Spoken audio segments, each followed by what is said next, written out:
Good evening. Tonight, we journey into the heart of an enigma, a real-world nightmare frozen in time and snow.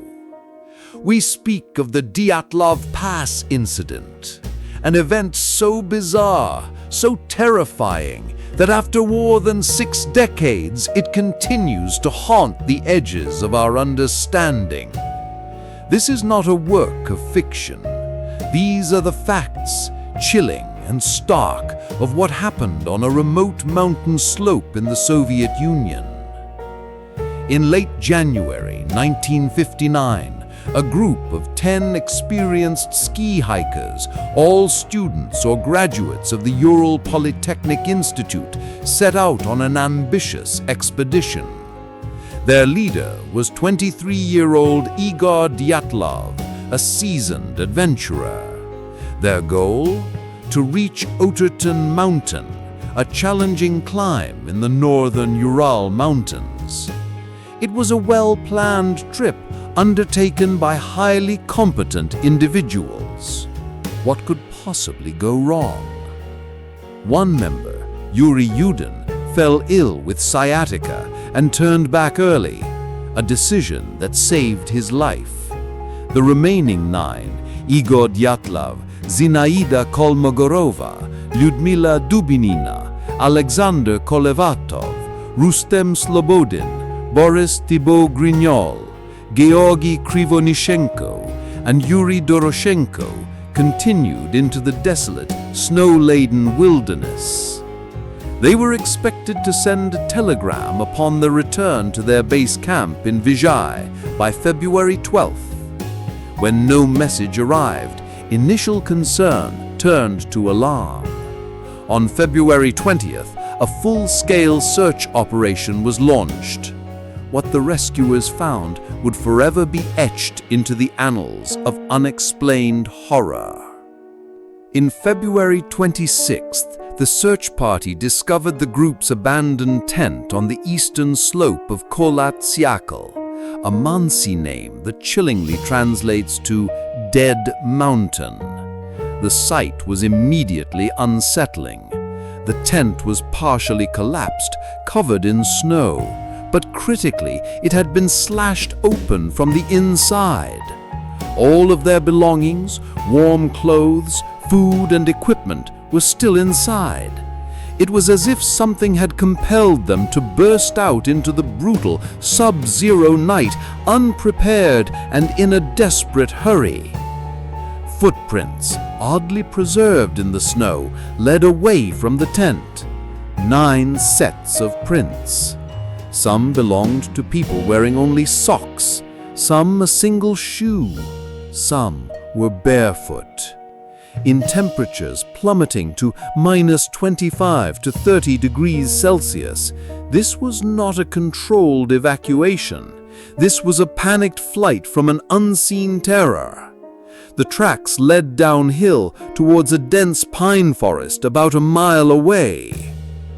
2 bodies were found first, beneath a large cedar tree nearly a mile and a half from the tent. Yuri Doroshenko and Georgy Krivonishenko.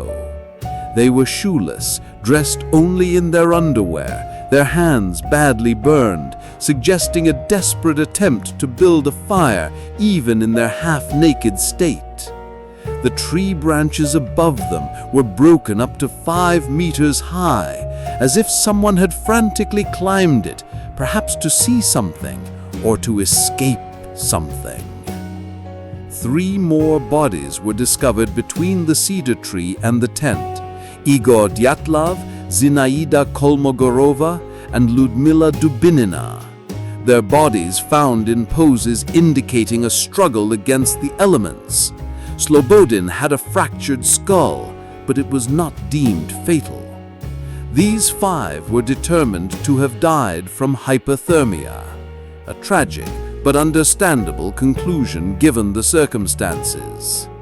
But the story was far from over.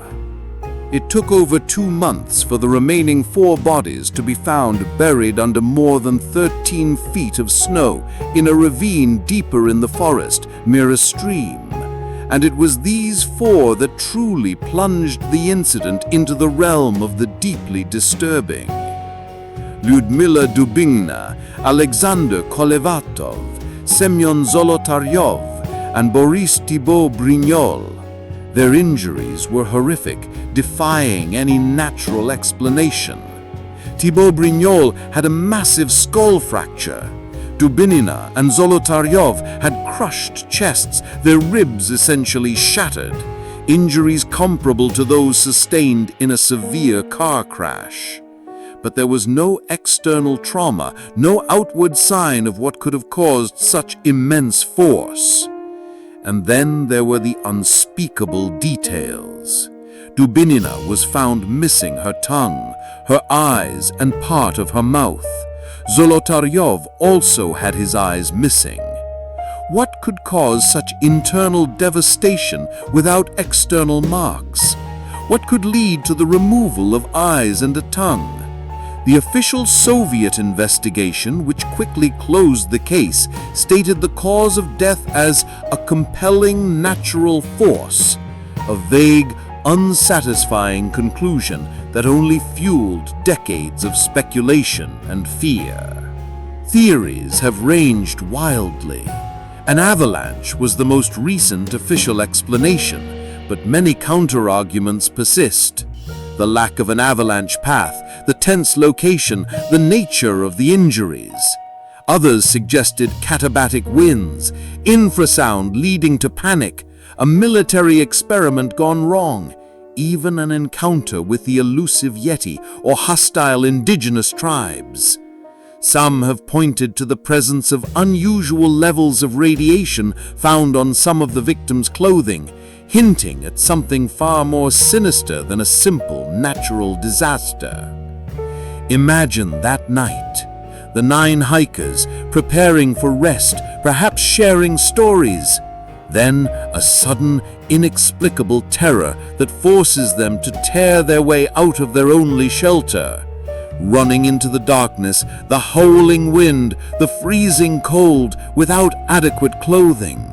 Some desperately trying to make a fire, others attempting to crawl back towards safety. And then the final brutal moments for the last 4. A crushing force, an unseen attacker, leaving behind injuries that no known animal, no simple fall could explain.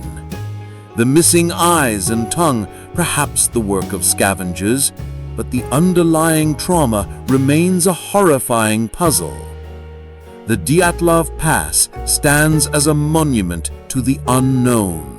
A chilling reminder that even in our meticulously mapped world, there are places where the veil between the known and the utterly inexplicable can tear, revealing a glimpse of something truly terrifying, leaving behind only dead bodies, unanswered questions, and a profound, lingering fear of what else might lurk unseen in the wilderness.